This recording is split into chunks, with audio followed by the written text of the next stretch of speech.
Howdy everybody, today we're going to take a look at the Tufen Wear SmartWatch.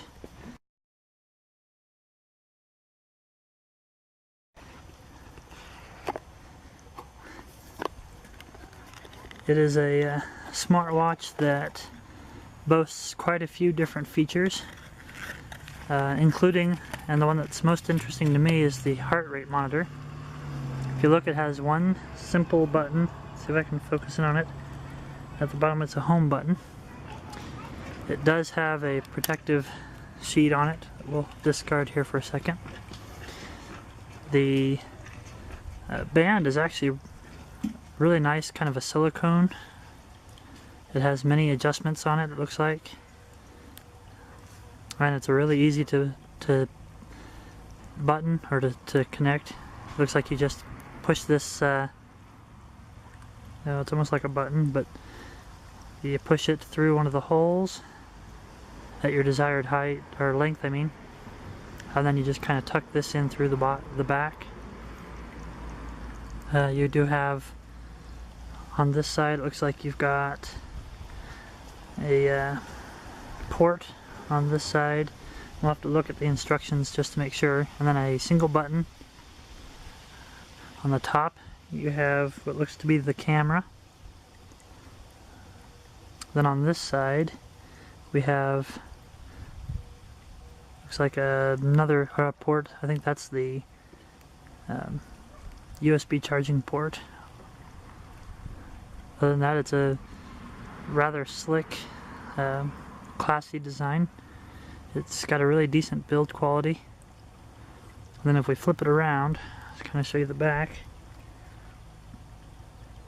right up here in the top, or in the bottom corner, sorry, let me flip it around in the top corner now. That's the heart rate monitor. That's on the, if you're looking at it this way, that's on the bottom corner of the watch. So as that touches or fits onto your wrist, it's supposed to be able to get a pretty accurate reading.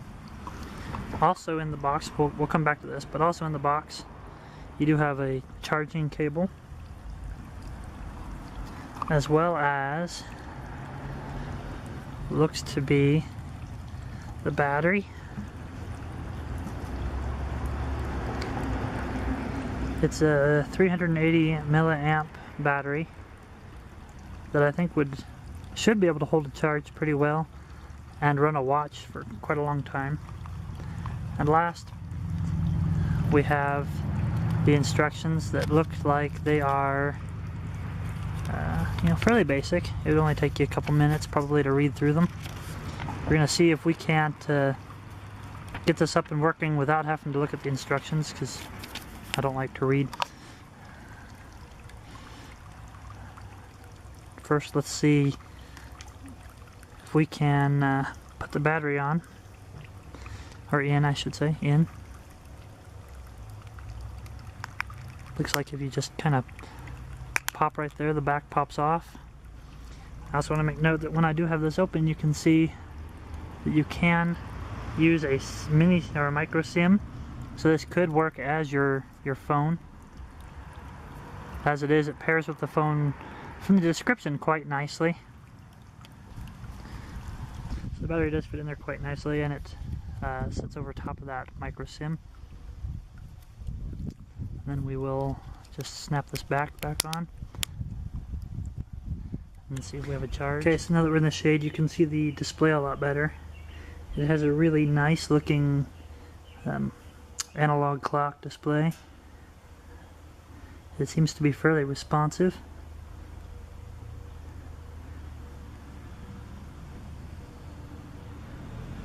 Let's see, without having to read the instructions, if we can figure out how to get through the different menus.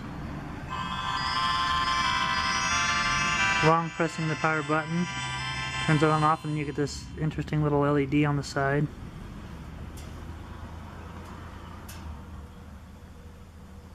Let's go ahead and turn it back on.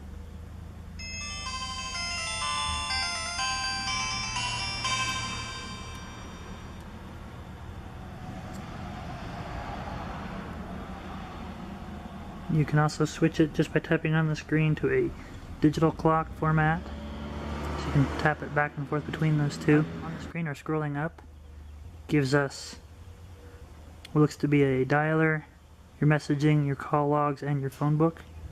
And then you can scroll through the different apps. And if you hit this, this is your back button. All in all, it's got a lot of really good features. I will definitely set up the app and see how well it works with the phone, and I'll be back at that point. One thing I did notice in the instructions, I want to show you, that the QR code takes you to a page that has a couple of different choices you can make for which Android app you want to install. I'm installing the Bluetooth Notice app. I just want to make sure that you see that the instructions do say to only install one, not to install both.